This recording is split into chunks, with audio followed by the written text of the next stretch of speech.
Morning everyone. आज हम discuss करेंगे यूटिलिटी के ऊपर। हमने जो लास्ट सेशन एंड किया था कल, वो किया था कंज्यूमर इक्विलिब्रियम के ऊपर, और उससे ही आगे उसी चैप्टर को कंटिन्यू करते हैं हम। और अगला जो टॉपिक लेते हैं वो टॉपिक है हमारा यूटिलिटी। यूटिलिटी क्या होती है, इसको हिंदी में बोलते हैं उपयोगिता। आज हम उपयोगिता या यूटिलिटी के बारे में बात कर रहे हैं। तो यूटिलिटी क्या होती है, इसमें कौन कौन से टाइप्स पढ़े जाते हैं, इसके अलावा इसके कंसेप्ट क्या क्या होते हैं, कंसेप्ट किनके द्वारा दिए गए थे, उन सब के बारे में आज हम बात करेंगे। तो आज का हम टॉपिक लेते हैं यूटिलिटी और उसको स्टार्ट करते हैं। सबसे पहले बात करते हैं यूटिलिटी या उपयोगिता क्या होती है। तो मैंने नीचे लिखा है आपके लिए, utility refer to the want satisfying power of a commodity. किसी भी कमोडिटी के अंदर वो पावर जिसके थ्रू वह किसी भी कंज्यूमर की वांट्स को सेटिस्फाई कर सके, वह पावर क्या कहलाता है, यूटिलिटी कहलाता है। इट मीन्स अगर मैं इसको कहूँ तो कोई भी कमोडिटी जिसके अंदर ये गुण हो, या जिसके अंदर ये पावर हो, या जिसके अंदर ये वो क्वालिटी हो कि वह किसी भी कस्टमर या किसी भी कंज्यूमर की वांट्स को सेटिस्फाई कर सके, तो वह पावर या वह कैपेसिटी या वह गुण जो होता है उसी को हम क्या कहते हैं, यूटिलिटी कहते हैं। हिंदी में अगर हम बात करें तो उसका क्वेश्चन इस तरह से आएगा, उपयोगिता किसे कहते हैं। तो किसी भी वस्तु में या सेवा में, क्योंकि वो कमोडिटी भी हो सकती है और सर्विस भी हो सकती है, तो किसी भी वस्तु में व्यक्ति की आवश्यकताओं को पूरा करने का जो गुण होता है, या पूरा करने की जो क्षमता होती है, या पूरा करने की जो कैपेसिटी होती है, वही क्षमता या गुण जो होता है वह उपयोगिता कहलाती है।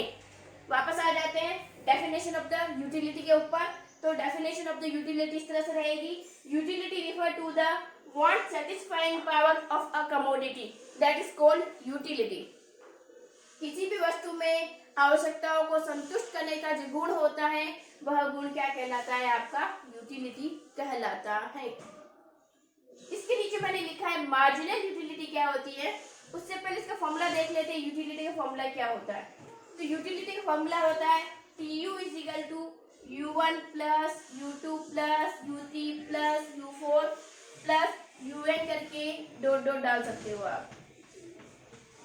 इसका मतलब कि आप जितनी भी गुड्स यूज कर रहे हो उसके थ्रू जो आपको यूटिलिटी मिल रही है, उन सारी यूटिलिटी को अगर हम ऐड कर दें तो वो हमारी हो जाएगी टोटल यूटिलिटी। जैसे आपने केला खाया, आपने एप्पल खाई, आपने बिस्किट्स खाए, आपने राइस खाए, तो आपने जो कुछ भी खाया और जिसकी वजह से आपने अपनी वांट्स को सेटिस्फाई किया, तो उनसे मिलने वाली जो भी उपयोगिता थी, अगर उन सारी उपयोगिताओं को हम क्या कर देते हैं, एड अप कर देते हैं, सम अप कर देते हैं, तो वो क्या कहलाती है, टोटल यूटिलिटी कहलाती है। इट मीन्स टोटल यूटिलिटी क्या कहती है, टोटल यूटिलिटी ये कहती है कि कस्टमर द्वारा जो भी कंज्यूम किया जाता है, जितनी भी क्वांटिटी कंज्यूम की जाती है, जिन भी कमोडिटी की क्वांटिटी या जिन भी सर्विसेज की क्वांटिटी कंज्यूम की जाती हैं, उनसे कंज्यूम होने से मिलने वाली जो यूटिलिटी होती है, अगर उस यूटिलिटी का सम अप कर दिया जाए या उसको जोड़ दिया जाए, तो उससे प्राप्त होने वाली यूटिलिटी जो होती है वो होती है टोटल यूटिलिटी। टोटल यूटिलिटी को हिंदी में हम बोलते हैं कुल उपयोगिता। और कुल उपयोगिता क्या होती है, तो कुल उपयोगिता ये कहती है कि किसी भी उपभोक्ता द्वारा विभिन्न वस्तुओं तथा सेवाओं का उपयोग करने से जो उपयोगिता मिलती है, उन सारी उपयोगिताओं को जोड़ने से जो उपयोगिता प्राप्त होती है, वही उपयोगिता कुल उपयोगिता कहलाती है। वापस सुन लीजिए, किसी भी उपभोक्ता द्वारा विभिन्न वस्तुओं तथा सेवा का उपभोग करने से जो प्राप्त होने वाली उपयोगिता मिलती है, उन उपयोगिताओं को यदि जोड़ दिया जाए या उसका सम अप कर दिया जाए, तो उससे प्राप्त होने वाली उपयोगिता ही कुल उपयोगिता कहलाती है। फॉर्मूला बनेगा इसका TU is equal to U1 plus U2 plus U3 plus U4 plus dot dot UN तक। अब हम बात करते हैं मार्जिनल यूटिलिटी की, कि मार्जिनल यूटिलिटी क्या होती है। मार्जिनल यूटिलिटी को हम बोलते हैं सीमांत उपयोगिता। और क्वेश्चन इस नाम से आ सकता है कि व्हाट इज मार्जिनल यूटिलिटी, या ये पूछा जा सकता है कि सीमांत उपयोगिता किसे कहा जाता है। तो हम बात कर रहे हैं सीमांत उपयोगिता की या मार्जिनल यूटिलिटी की। तो मार्जिनल यूटिलिटी लिखा है मैंने, एडिशनल यूटिलिटी भी कहते हैं इसको हम। तो additional utility derived by the consuming one additional units, it means ये एक तरह की एडिशनल यूटिलिटी होती है जो किससे मिलती है, वन एडिशनल यूनिट को अगर हम कंज्यूम करते हैं तो उसकी वजह से जो टोटल यूटिलिटी के अंदर जो चेंजेस आते हैं उस चेंजेस को ही हम क्या कहते हैं, मार्जिनल यूटिलिटी। इट मीन्स हम अगर कहेंगे इसको तो इस तरह से कर सकते हैं कि मार्जिनल यूटिलिटी जो होती है वो वन एडिशन यूनिट्स का उपयोग करने से या वन एडिशन यूनिट्स को कंज्यूम करने से हमें क्या होती है, प्राप्त होती है। अब हम हिंदी में बात करते हैं कि मार्जिनल यूटिलिटी हिंदी में क्या होती है, या इसे हिंदी में हम क्या बोलते हैं। तो हिंदी में हम बोलते हैं सीमांत उपयोगिता। और सीमांत उपयोगिता हमें क्या कहती है, सीमांत उपयोगिता हमें कहती है कि एक अतिरिक्त इकाई का प्रयोग करने पर या वन एडिशनल यूनिट्स का उपयोग करने पर या कंज्यूम करने पर, तो एक अतिरिक्त इकाई का प्रयोग करने पर कुल उपयोगिता में जो भी परिवर्तन आता है वह परिवर्तन सीमांत उपयोगिता कहलाता है। वापस सुन लीजिए, सीमांत उपयोगिता किसे कहते हैं, एक या वन, अतिरिक्त का मतलब होता है एडिशनल और इकाई का मतलब होता है यूनिट। तो वन एडिशनल यूनिट्स को कंज्यूम करने से या एक अतिरिक्त इकाई का उपयोग करने से या उसका उपभोग करने से कुल उपयोगिता के अंदर जो भी परिवर्तन होता है या जो भी एडिशनल चेंज होता है या एडिशनल यूटिलिटी जो मिलती है, वही एडिशनल यूटिलिटी जो होती है वो क्या कहलाती है, मार्जिनल यूटिलिटी कहलाती है। या एक अतिरिक्त इकाई का प्रयोग करने पर कुल उपयोगिता में जो भी परिवर्तन होता है वह परिवर्तन क्या कहलाता है, सीमांत उपयोगिता कहलाता है। फॉर्मूला देख लेते हैं। फॉर्मूला मार्जिनल यूटिलिटी लिखते हैं हम एम यू, सीमांत उपयोगिता लिखेंगे हम M U is equal to TUN minus TUN minus 1। इसका मतलब ये होता है कि भाई टोटल यूटिलिटी मिली और वन एक्स्ट्रा को हमने जो यूज किया उससे जो मिली, उन दोनों का डिफरेंस जो होगा वो क्या कहलाएगा, मार्जिनल कहलाएगा। जैसे मैं आपका कहूँ कि अगर मैं 10 बनाना को अगर कंज्यूम करती हूँ उससे मुझे यूटिलिटी मिलती है 100। अगर मैं 10 बनाना को कंज्यूम करती हूँ उससे मुझे यूटिलिटी मिलती है 100।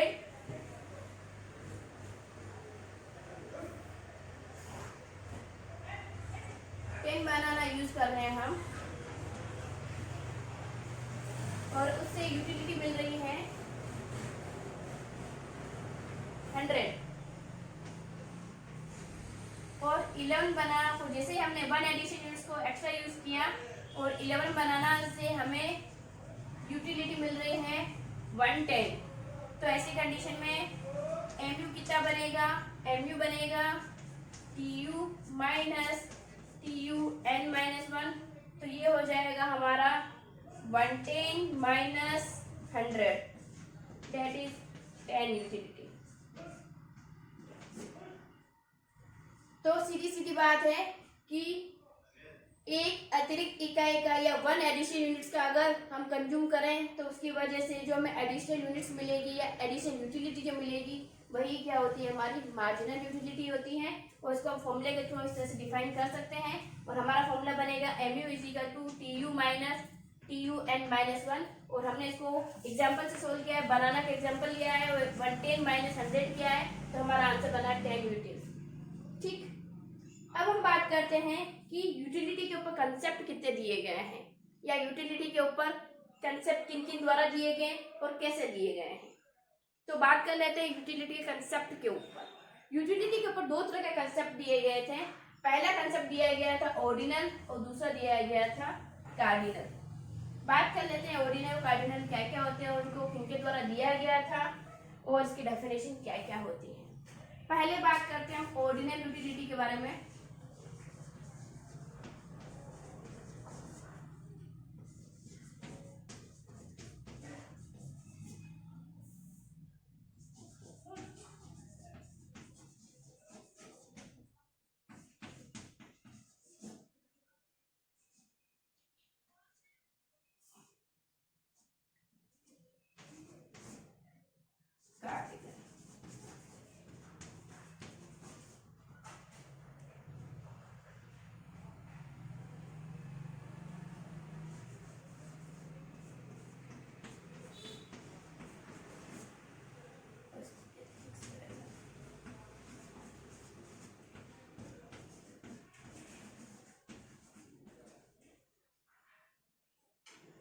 पहले बात करते हैं ऑर्डिनल यूटिलिटी क्या होती है।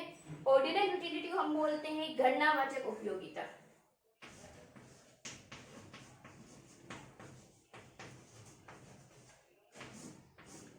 और दूसरी जो दी गई थी कार्डिनल अप्रोच, ये दी गई थी क्रम, इसको बोलते हैं क्रमवाचक उपयोगिता।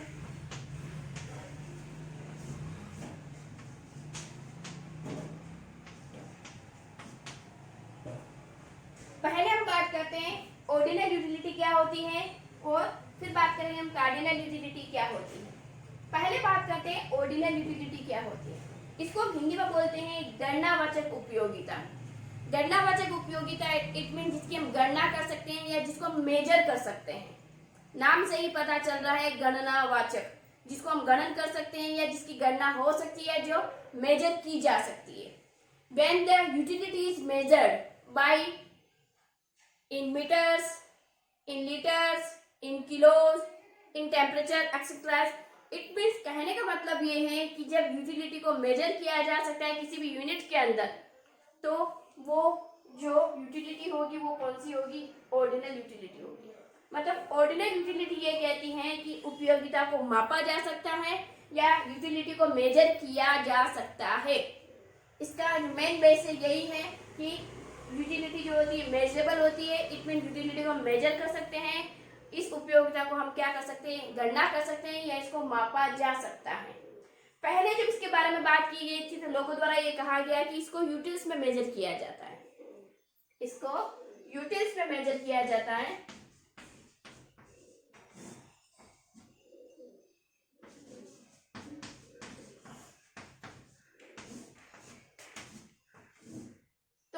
जब ऑर्डिनल अप्रोच दी गई थी, तो ऑर्डिनल अप्रोच जब दी गई थी तो ये अप्रोच दी गई थी मार्शल और पिगू द्वारा। और मार्शल और पिगू और इन सब का ये कहना था कि यूटिलिटी को हम क्या कर सकते हैं, मेजर कर सकते हैं। Utility is measurable, utility measurable है, इसको मेजर किया जा सकता है और इसको यूटिल्स में मेजर किया जाएगा। ठीक, लेकिन जब बाद में इसके ऊपर बहुत ज्यादा रिसर्च हुई, जब लोगों ने इसके ऊपर बहुत ज्यादा मतलब अपनी रिसर्च शुरू करी, बहुत सारे इकोनॉमिस्ट ने जब इसके ऊपर अपने व्यू पॉइंट दिए, तो फिर बाद में जाके ये कहा जाने लगा कि यूटिलिटी को यूटिल्स में मेजर नहीं किया जाएगा, बल्कि यूटिलिटी को जो भी यूनिट्स जिसके थ्रू इजीली मेजर हो सकती है उसमें मेजर किया जाएगा। और उसमें फिर मीटर, लीटर, किलोज, टेम्परेचर्स और एक्सेट्रा इसकी खूब सारी यूनिट्स दी गई थी, उसके अंदर इनको क्या किया गया था, मेजर किया गया था। तो यहीं से फिर कार्डिनल अप्रोच जो हो गई वो चलन में आ गई और हम इसको पढ़ने लगे। तो जो पहला कंसेप्ट होता है यूटिलिटी का, वो कंसेप्ट होता है ऑर्डिनल अप्रोच या ऑर्डिनल यूटिलिटी, जिसको हम बोलते हैं गणनावाचक उपयोगिता। वो गणनावाचक उपयोगिता को दिया था मार्शल और पिगू ने। ये बार बार पूछा जाता है, इसलिए इसका नाम आप जरूर थोड़ा सा याद रखें, इनका मार्शल और पिगू। तो इनको दिया गया था, it's given by martial and Pigou. तो इनको मार्शल और पिगू ने दिया था और मार्शल और पिगू ने पहले ये कहा था कि उपयोगिता जो गणनावाचक उपयोगिता है या जो ऑर्डिनल अप्रोच है वो मेजरेबल है, उसको हम मेजर कर सकते हैं, इसकी गणना कर सकते हैं, ये मापी जा सकती है। और पहले ये कहा गया था ये यूटिल्स में मापी जाएगी, लेकिन बाद में जब इसके ऊपर रिसर्च हुई और इसके ऊपर बहुत सारे व्यू पॉइंट आए तो बाद वाले इकोनॉमिस्ट ने ये कहा कि इसको यूटिल्स में मेजर नहीं किया जाएगा, बल्कि मीटर, लीटर, किलोज, टेम्परेचर वगैरह एक्सेट्रा जितने भी जो कुछ भी दे रखे हैं उसके अंदर हम क्या करें, इसको मेजर कर सकते हैं। और इसके लिए हम टर्म्स लिखते हैं 1, 2, 3, 4, इस तरह से हम इसको टर्म्स के रूप में लिखकर मेजर कर सकते हैं। तो ये बात तो हुई थी किनके थ्रू, ऑर्डिनल अप्रोच देने वाले जितने भी मार्शल, पिगू वगैरह जितने भी थे उनके द्वारा हुई थी। और इन्होंने कहा था कि यूटिलिटी को हम क्या कर सकते हैं, मेजर कर सकते हैं, इसलिए इसको गणनावाचक उपयोगिता कहा जाता है। और ये कहा जाता है कि गणनावाचक उपयोगिता जो होती है वो मापनीय होती है और इनको मापा जा सकता है। पहले बात हुई थी मापने के लिए यूनिट दी गई थी यूटिल्स, लेकिन बाद में फिर इसको किलोज, लीटर वगैरह इन सब के अंदर, मीटर वगैरह इनमें मेजर किया गया था। और 1, 2, 3, 4 इस तरह से डेटा देके इसको मेजर किया गया था। लेकिन फिर जब और इकोनॉमिस्ट हुए और उन्होंने और इसके ऊपर जब रिसर्च करी तो फिर उन्होंने इसको नकार दिया और उसको क्रिटिसाइज कर दिया। और इसको ऑर्डिनल अप्रोच को क्रिटिसाइज करने वाले जो थे वो थे हिग्स और एलन। हिग्स और एलन, आप नाम जरा याद रखिएगा इन इकोनॉमिस्ट के। ये इकोनॉमिस्ट ये हैं जिन्होंने क्या किया था, ऑर्डिनल अप्रोच को क्रिटिसाइज कर दिया और कहा कि भाई ऑर्डिनल यूटिलिटी तो होती ही नहीं है, इट मींस यूटिलिटी जो है वो ऑर्डिनल नहीं हो सकती है, मतलब वो मेजर हो ही नहीं सकती है। वो सिर्फ कैसी हो सकती है, कार्डिनल हो सकती है। कार्डिनल का मतलब होता है कि सिर्फ आप उसे मेजर तो नहीं कर सकते हो, लेकिन हाँ अपनी वांट्स जो है, अपनी जो नेसेसिटी जो है, अपनी जो नीड्स है, उसके थ्रू हम क्या करते हैं, उसको प्रायोरिटी दे सकते हैं, उसको क्रम दे सकते हैं, उसको एक वरीयता दे सकते हैं, और एक उसकी जो कंडीशन है उसको सेट करके उसको क्रम दे सकते हैं कि पहले ये पूरी की जाएगी, इसमें से सबसे ज्यादा यूटिलिटी मिलती है, इसकी नेचर में सबसे ज्यादा है तो हम पहले इसको यूज करेंगे, देन इसको यूज करेंगे, देन इसको, देन इसको। तो इस तरह से हम इसको क्या कर सकते हैं, प्रायोरिटी दे सकते हैं। तो कार्डिनल यूनिट्स जो थी, कार्डिनल यूनिट्स के जितने भी इकोनॉमिस्ट जितने भी थे, उसमें थे सबसे मेन हिक्स और एलन। और हिक्स और एलन ने ये कहा कि भाई उपयोगिता जो है वो गणनावाचक नहीं हो सकती है, ये ऑर्डिनल अप्रोच नहीं हो सकती है। उपयोगिता क्या हो सकती है, क्रमवाचक हो सकती है, इट मीन्स या कार्डिनल अप्रोच हो सकती है। इसके अनुसार उपयोगिता को मापा नहीं जा सकता है, इनके अनुसार उपयोगिता को या यूटिलिटी को मेजर नहीं किया जा सकता है, इसको सिर्फ प्रायोरिटी दी जा सकती है या इसको सिर्फ क्रम दिया जा सकता है। और क्रम देने का सीक्वेंस कैसा रहेगा, क्रम देने का सीक्वेंस रहेगा हमारी नीड्स के रिगार्डिंग, हमारी उपयोगिता के रिगार्डिंग, जिन वस्तुओं की हमें बहुत ज्यादा आवश्यकता है या जिन नीड्स को हमें सबसे पहले पूरा करना है, हम उसको पहली प्रायोरिटी देंगे, उसके बाद जिसको पूरा करना है हम उसको दूसरी प्रायोरिटी देंगे, उसके बाद जिसको पूरा करना है उसको हम तीसरी प्रायोरिटी देंगे। इस तरह से हम प्रायोरिटी देते हुए, इस तरह से क्रम देते हुए हम क्या करेंगे, उनको कंज्यूम करेंगे और यूटिलिटी को गेन करेंगे। तो इस तरह के जो व्यू पॉइंट दिए थे, वो व्यू पॉइंट दिए थे हिक्स और एलन ने, और इस तरह की यूटिलिटी को उन्होंने कहा था कार्डिनल यूटिलिटी। इट मीन्स क्रमवाचक उपयोगिता या कार्डिनल यूटिलिटी ये कहती है कि उपयोगिता को मापा नहीं जा सकता है, इसकी गणना नहीं की जा सकती है, उपयोगिता को सिर्फ वस्तु की आवश्यकताओं के अनुसार या व्यक्ति की आवश्यकताओं के अनुसार सिर्फ क्रम दिया जा सकता है, और क्रम देने के साथ साथ हम उसको क्या कर सकते हैं, सेट कर सकते हैं, और उसके बाद हम उसका कंज्यूम कर सकते हैं। तो इस तरह की जो प्रायोरिटी दी गई थी, और इस तरह से जो कहा गया था, व्यू पॉइंट जो दिए गए थे, वो दिए गए थे हिक्स और एलन द्वारा, और उसके द्वारा जो यूटिलिटी दी गई उसको कार्डिनल यूटिलिटी कहा गया, और इसको हम बोलते हैं क्रमवाचक उपयोगिता भी कहते हैं।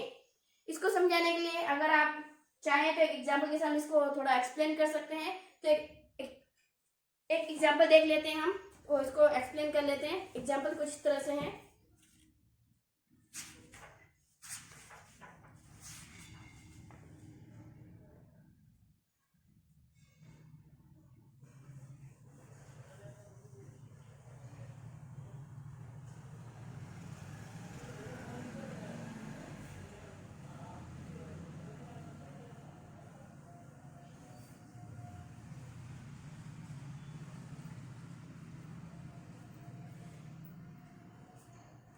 मैं कुछ सेट बना रही हूँ यहाँ।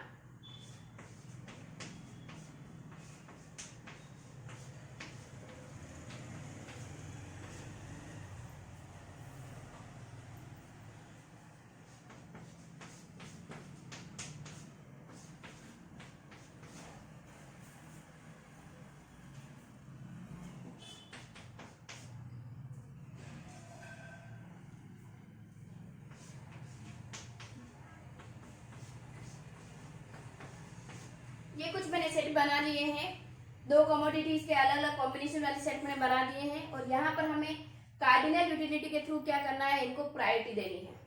अब प्रायोरिटी देने में सबसे पहला जो सेट हम देखते हैं, वो पहला सेट हमने लिखा है 2 और 2। इट मीन्स जो पहली कमोडिटी है इसकी क्वांटिटी भी 2 है और दूसरी कमोडिटी की क्वांटिटी भी 2 है, टोटल क्वांटिटी आ रही है 4। और इसी के कंपेयर में अगर हम नीचे देखें तो यहाँ पर पहली कमोडिटी की क्वांटिटी 1 और दूसरी की 3, इसकी भी टोटल आ रही है 4, इसकी भी 3 और 1 है, एक इसकी भी टोटल आ रही है 4। देन बाकी नीचे बात करते हैं, यहाँ टोटल यूटिलिटी 3 है, यहाँ पर 3 है, यहाँ पर 1, यहाँ पर 2, यहाँ पर 0 और यहाँ पर 2। इट मीन्स अगर कस्टमर सबसे पहले प्रायोरिटी देगा तो या तो इसको देगा, या फिर इस वाले सेट को देगा, या फिर इस वाले सेट को देगा। लेकिन इन तीनों में भी एक कंडीशन वो कंपेयर जरूर करेगा। इसमें पहले गुड्स की 2 और दूसरी गुड्स की भी 2 कमोडिटी, इक्वल कमोडिटी की क्वांटिटी दे रखी है, लेकिन दूसरे सेट के अंदर पहली कमोडिटी की 1 है और दूसरी कमोडिटी क्वांटिटी 3 है, और यही उसका रिवर्स वाइस वर्सा कर ले तो 3 और 1 है। इट मीन्स इन तीनों में से वो क्या करेगा, तो इन तीनों में से पहले वो अपनी प्रायोरिटी सेट करेगा कि भाई उसको सबसे पहले कौन सा सेट उठाकर उसको अपनी कंजप्शन को पूरा करना है, अपने वांट्स को सेटिस्फाइड करना है। तो वो सबसे पहला जो यूटिलिटी को प्रायोरिटी देगा वो देगा 2 और 2 के रूप में। देन वो सेकंड प्रायोरिटी दे देगा 1 और 3 और 3 और 1 को। देन वो थर्ड प्रायोरिटी दे देगा 1 और 2 और 2 और 1 को। देन फोर्थ प्रायोरिटी देगा 1 और 1 को। और फिफ्थ प्रायोरिटी देगा 0 और 2 को। और सिक्स प्रायोरिटी देगा 0 1। और इस तरह से वो प्रायोरिटी को सेट कर देगा। तो इस तरह से अगर कोई पर्सन या कोई कंज्यूमर जो है या कोई कस्टमर अगर अपनी प्रायोरिटी को सेट करते हुए इन गुड्स को कंज्यूम करता है, तो इस तरह से जो सेट करते हुए प्रायोरिटी देते हुए यदि यूटिलिटी पढ़ी जाती है तो वह यूटिलिटी कौन सी होती है? कार्डिनल यूटिलिटी या कार्डिनल अप्रोच होती है। और ये गिवन बाय ये दी गई थी हिक्स और एलन द्वारा। तो ये थी हमारी आज की यूटिलिटी के ऊपर छोटा सा टॉपिक जिसको हमने आज इसको कंप्लीट किया है। और हम नेक्स्ट सेशन के साथ चलेंगे और नेक्स्ट सेशन के साथ यूटिलिटी के आगे हमें दे रखा है डिमांड, तो हम डिमांड के ऊपर पढ़ेंगे, उसके ऊपर डिस्कस करेंगे। तो कल के सेशन में हम फिर मिलेंगे, फिर आपको एक और नए टॉपिक के साथ ले चलेंगे। तब तक हमारे साथ बने रहिए। इकोजेड को लाइक करिए, शेयर करिए, सब्सक्राइब करिए। और उसके रिगार्डिंग आपकी कोई भी अगर क्वेरी हो तो प्लीज़ आप मुझे कमेंट बॉक्स में ज़रूर लिख कर भेजें। मेरी पूरी कोशिश रहेगी कि मैं आपकी क्वेरी को सॉर्ट आउट कर सकूं और आपको सोल्यूशन प्रोवाइड कर सकूं। तब तक के लिए इकोजेड के साथ बने रहिए। Bye bye.